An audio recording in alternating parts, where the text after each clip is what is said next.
جب حضور قرب خاص میں گئے اور ان منازل کو طے کر گئے جہاں تک نہ کوئی گیا تھا نہ کوئی پہنچ سکتا تھا، تو اللہ نے اپنے محبوب کو بہت کچھ دیا۔ 70,000 اسرار تھے، 70,000 رموز تھیں، 70,000 حکایات تھیں۔ محبوب کی جھولی میں بہت کچھ ڈالا اور ڈال کر کے کہا بما اشرفک یا احمد، اے محبوب یہ تو میں نے خود دیا ہے، اب تو اپنی چاہت بھی بتا، تیری چاہت کیا ہے۔ یہ مہمان نوازی کے تقاضے ہوتے ہیں نا، کہ سب کچھ پیش کرنے کے بعد بھی میزبان کہتا ہے کوئی اور، آپ کی کوئی پسند، تو یہ میزبانی کے تقاضے ہوتے ہیں۔ تو سب کچھ دینے کے باوجود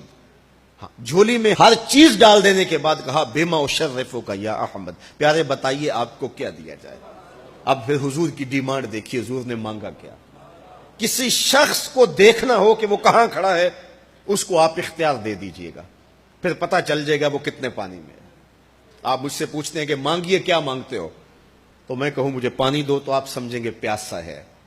میں کہوں کھانا دو آپ سمجھیں گے بھوکا ہے، میں کہوں گا میرے نام کے نعرے لگاؤ آپ کہیں گے شہرت کا متلاشی ہے، میں کہوں گا اٹھو اور میرے اوپر پیسے لوٹاؤ میں اتنی اچھی تقریر کر رہا ہوں،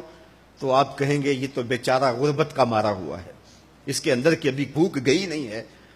تو کسی شخص کے ظرف کا پتہ لگانا ہو تو اس کو اختیار دے دیجئے مانگ کیا مانگتا ہے۔ اور مانگنے والے جب کوئی کمال چیز مانگ لیں، وہ کیا کسی نے کہا نا میرے سوال کی عظمت تو دیکھ ہے ساقی، میرے سوال کی عظمت تو دیکھ ہے ساقی، جام نہ دے حسن طلب کی داد تو دے۔ تو کسی کے سوال سے اس کا ظرف کھلتا ہے کہ وہ کہاں کھڑا ہے۔ اب حضور کو اختیار دیا جاتا ہے محبوب مانگیے کیا مانگتے، مال و زر مانگا، دولت مانگی، یہ تو قدموں میں رلتے تھے حضور آنکھ اٹھا کے نہیں دیکھتے تھے، تو پھر مانگا کہا بنسبتی الیک بالعبودیہ، اے اللہ ساری زندگی میں کہتا رہا کہ تو میرا رب ہے، یہ میں نے غاروں میں بھی کہا،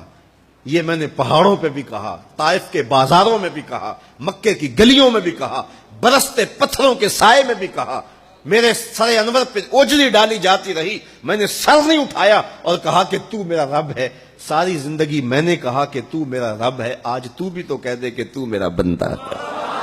مجھے عبد کہہ کے پکار دے۔ ملا جیون علیہ رحمہ فرماتے، امام راضی بھی لکھتے ہیں کہ یہ حضور کا پسند فرمودہ ہے، تو پھر اللہ نے جب بھی واقعہ معراج کی حکایت کی تو لفظ عبد سے جو ہے وہ بات کی، سبحان الذی اسری بعبدہ، اور وہاں بھی سورہ نجم کے اندر بھی فرمایا فاوحی الی عبدہ ما اوحی، تو یہ محبوب کی چاہت پر ہے۔ اور پھر عبدیت کا بندے کی طرف سے جو اظہار ہوگا اس کے لیے پھر 50 نمازوں کا تحفہ دے دیا کہ میرے بندے تو پکارتا رہے اور مجھے رب کہہ کے پکارتا رہا، میں تجھے لبیک یا عبدی کہہ کے پکارتا رہا۔ اور وہ 50 نمازیں پھر 5 نمازوں کی صورت کے اندر باقی رہیں۔ اللہ کی باتیں بدلتی نہیں ہیں، جو ایک نیکی کرے 10 کا ثواب ملتا ہے،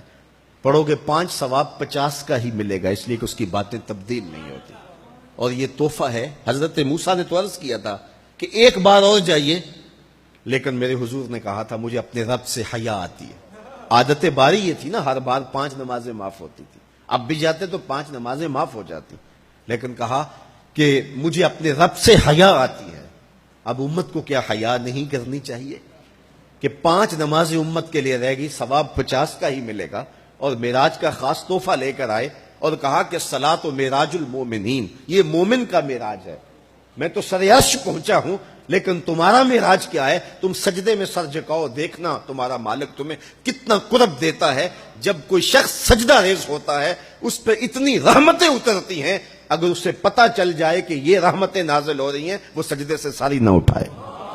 تو اس کے حضور بندگی کو بجا لانا یہی بندے کی معراج ہے۔